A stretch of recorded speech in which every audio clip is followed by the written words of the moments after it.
ઘેર ચીકી બનાવી બહુ જ સહેલી છે। એના માટે એક વાટકો મેં તલ લઈ લીધા છે।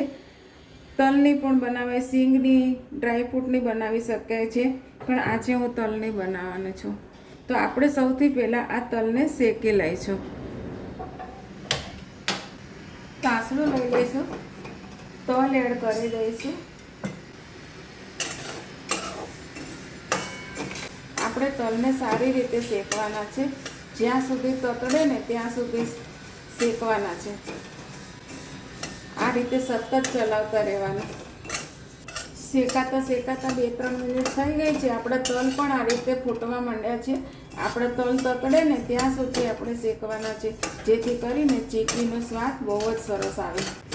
આપણે તલ સરસ મજાના તતડી ગયા છે। આ રીતે એકદમ સરસ તતડી જાય ને હળવા ફૂલ થઈ જાય ને એટલા આપણે એને શેકવાના છે। હવે આપણે ગેસની ફ્લેમ બંધ કરી દઈશું અને આને એકદમ ઠંડા થવા દઈશું। આપણે તલ ઠંડા થઈ ગયા છે। હવે આપણે ગોળનો પાયો લઈ લઈશું, ગેસ ઓન કરી દઈશું, તાસણું લઈ લઈશું। આપણે 1 જ ચમચી પાણી એડ કરવાનું છે। આ રીતે ગોળ લઈ લઈશું, ગોળ એડ કરી દઈશું।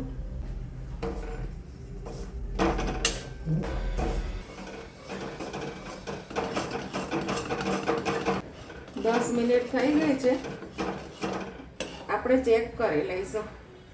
પાણીનો વાટકો લેવાનો અને એક ટીપું પાડી જવાનું, ચેક કરી લઈએ।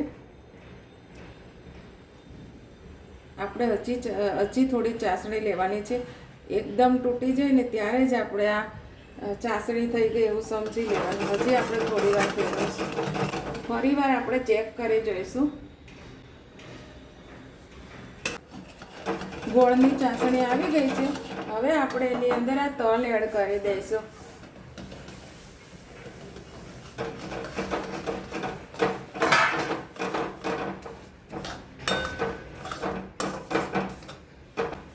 સરસ રીતે મિક્સ કરી લઈશું।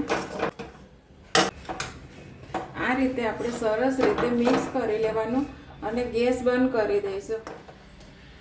આપણે આ રીતે એક થાળી લઈ લેવાની, કોઈ પણ વાસણ લઈ લેવાનું અને ઊંધું કરી દેવાનું અને થોડું ઘી લગાવી દઈશું।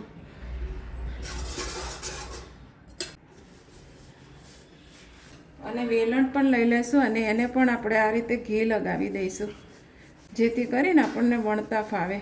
હવે આપણે આ મિશ્રણને આની અંદર ઢાળી દઈશું।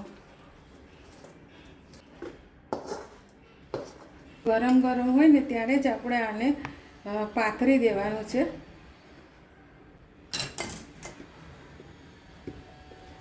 આપણે આ રીતે ધીરે ધીરે પોળું કરતું જવાનું। પહેલાં આપણે આને વાટકાથી આ રીતે કરીશું, એટલે જલ્દી સરસ આપણી ચીક્કી બની જાય। પછી આપણે વેલણ ફેરવશું। આ રીતે એક સરખું કરતું જવાનું ને એકદમ પ્રેસ કરતું જવાનું, એટલે આપણી ચીક્કી એકદમ સરસ પાતળી બને।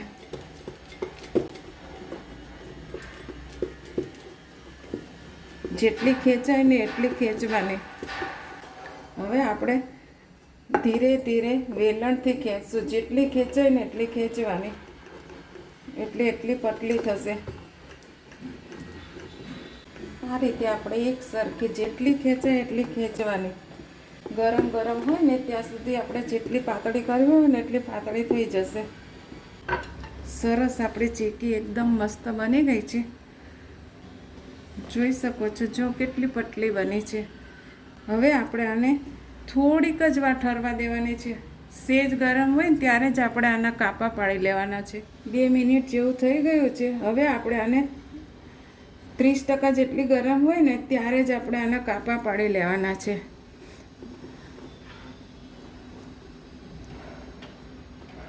થોડુંક પ્રેસ કરવાનું એટલે સરસ કાપા પડી જાય। જેટલા પીસ પાડવા હોય એટલા આપણે પાડી લેવાના। હવે આપણે આને ઠંડી થવા દઈશું।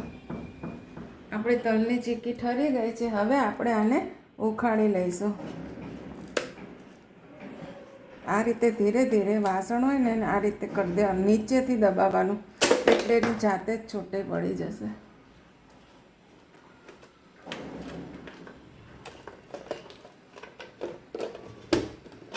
આ રીતે આપણે દબાવશું ને તો ઉકળી જશે.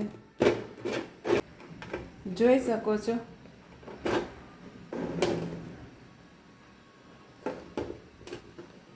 આપણે જ્યાં કાપા પાડ્યા હતા ત્યાંથી જ આપણે આ રીતે દબાવવાનો સેજ સેજ, એટલે આપણા પીસ સરસ થઈ જશે.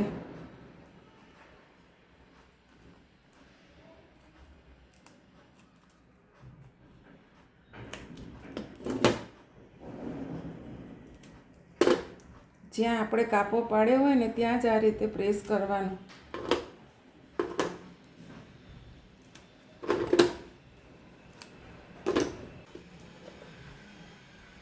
આપણી ચીકી બનીને સરસ તૈયાર થઈ ગઈ છે. હું તમને તોડીને પણ બતાવું.